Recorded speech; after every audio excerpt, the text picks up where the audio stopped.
देशवासियों अपनी सीट की पेटी बांध लीजिए क्योंकि दुनिया एक ऐसे मोड़ पर खड़ी है जहां से आगे का रास्ता भी मुश्किल से दिख रहा है और पीछे लौटना भी आसान नहीं है। क्या भारत एक नए ऊर्जा संकट की तरफ बढ़ रहा है? क्या भारत रूस की दोस्ती अब पहले जैसी मजबूत नहीं रही? और क्या अमेरिका के बढ़ते दबाव का असर अब भारत की अर्थव्यवस्था पर दिखने लगा? ये सवाल इसलिए उठ रहे हैं क्योंकि जमीनी तस्वीरें कुछ और ही कहानी इस वक्त बता रही हैं।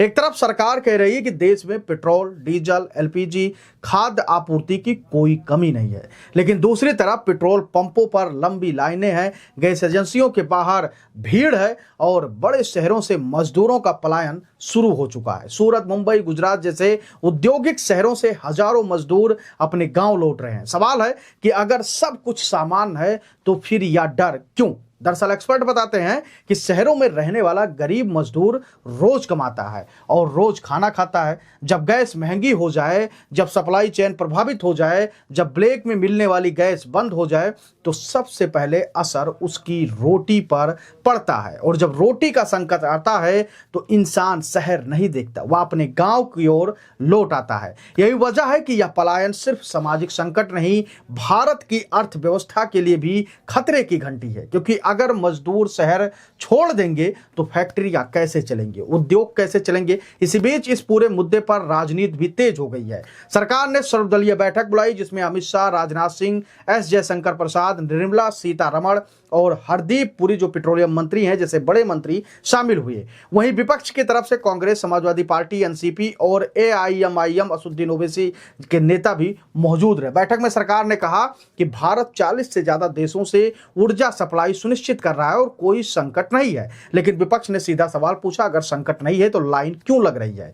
अगर सब कुछ ठीक है तो लोग डर क्यों रहे? सूत्रों के मुताबिक विपक्ष सरकार के जवाब से संतुष्ट नहीं था और संसद में चर्चा की मांग की गई। इसी दौरान एक और मुद्दे पर माहौल पूरी तरीके से गर्म हो गया सर्वदलीय बैठक की, जब पाकिस्तान की मध्यस्थता की बात उठी। बताया जाता है कि इस पर विदेश मंत्री एस जयशंकर प्रसाद ने कड़ा जवाब दिया और कहा कि हम कोई दलाल राष्ट्र नहीं है। यह बयान अब राजनीतिक गलियारों में चर्चा का विषय बना हुआ है, लेकिन असली चिंता कहीं और है और वह है भारत रूस संबंध। एक समय था जब कहा जाता था कि भारत और रूस का रिश्ता तन और कपड़े जैसा है, लेकिन अब खबर आ रही है कि रूस ने भारत को मिलने वाली रियायती दरें खत्म कर दी है। अब भारतीय कंपनियों को रूसी तेल यानी ब्रेंट क्रूड से भी महंगे प्रीमियम पर तेल मिल रहा है। यही नहीं, रूस ने 1 महीने के लिए खाद्य का निर्यात भी रोक दिया है। और याद रखिए, रूस भारत का सबसे बड़ा खाद्य सप्लायर है। 2025 के सिर्फ 6 महीने में रूस ने भारत को 25 लाख टन खाद्य दिया था। ऐसे में यह फैसला भारत की कृषि व्यवस्था पर भी असर डाल सकता है।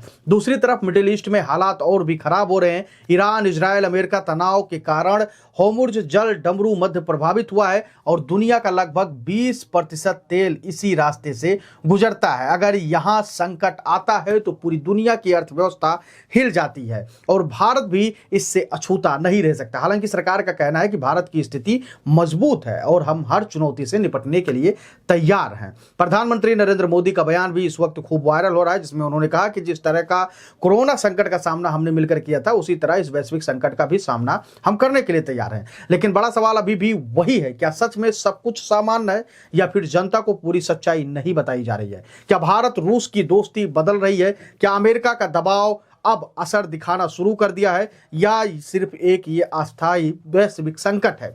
सच्चाई जो भी हो, लेकिन इतना तय है, अगर ऊर्जा सप्लाई प्रभावित होती है तो सबसे ज्यादा असर आम आदमी पर ही पड़ेगा। और आज देश का आम नागरिक सिर्फ एक जवाब चाहता है, क्या हालात सच में नियंत्रण में है या हमें एक बड़े संकट के लिए तैयार रहना चाहिए? देश इंतजार कर रहा है और जनता जानना चाहती है सच्चाई क्या है, क्योंकि ईरान, इजराइल, अमेरिका तनाव का असर अब सिर्फ युद्ध क्षेत्र तक सीमित नहीं रहा, बल्कि दुनिया के कई देशों यानी कि देश इसकी चपेट में आते हुए नजर आ रहे हैं। और कई जगह जो है वो लॉकडाउन जैसे हालात बन गए, जैसे Sri Lanka, Bangladesh, Bhutan, Pakistan, Philippines, Cambodia, Myanmar, मिस्र और न्यूजीलैंड जैसे देशों में हालात इतने बिगड़ गए हैं कि कई जगह लॉकडाउन जैसे हालात बन गए हैं। सड़कों पर सन्नाटा है, उद्योगों की रफ्तार धीमी पड़ गई है इन देशों में और बड़ी आबादी घरों से काम करने के लिए मजबूर बताई जा रही है। वैश्विक सप्लाई चेन पर असर और बढ़ती अनिश्चितता ने इन देशों की अर्थव्यवस्था को भी दबाव में ला दिया है, जिससे पूरी दुनिया में चिंता का माहौल बनता जा रहा है। इस वैश्विक तनाव के बीच एक और डरावनी आशंका भी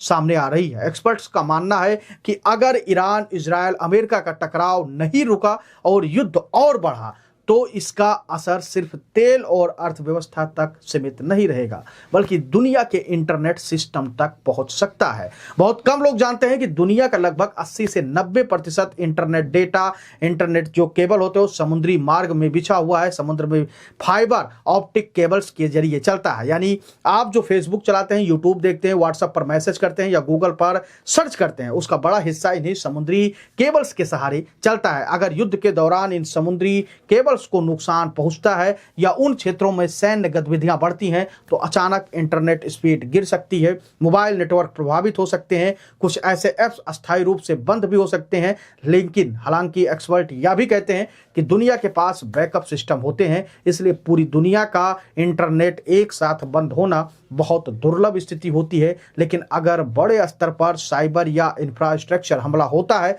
तो असर जरूर दिख सकता है। यानी साफ है, आज की दुनिया में युद्ध सिर्फ जमीन पर नहीं होता, अब जंग तेल की भी है, अर्थव्यवस्था की भी है और इंटरनेट की भी है। आप अपनी हमें राय जरूर दीजिएगा और बताइएगा कि आपके आसपास अभी किस तरीके का माहौल है। क्या आपके यहाँ भी पेट्रोल पंपों पर भीड़ लगनी शुरू हो गई है? क्या आपके घरों में भी सिलेंडर की किल्लत हो रही है? और क्या गैस एजेंसियों पर लोगों की जो भीड़ है वो एकत्रित हो रही? आप अपनी राय हमें जरूर दीजिएगा। और आपको क्या लगता है कि जो देश के प्रधानमंत्री नरेंद्र मोदी, रक्षा मंत्री राजनाथ सिंह और भारतीय जनता पार्टी के तमाम जो कद्दावर नेता वो जो कह रहे हैं किसी भी प्रकार की ऊर्जा की संकट भारत में नहीं है, अफवाहों पर ध्यान न दें, उसको लेकर आपको क्या लगता है कि सही बातें हैं या नहीं? आप अपनी राय हमें कमेंट सेक्शन में जरूर दीजिएगा। धन्यवाद।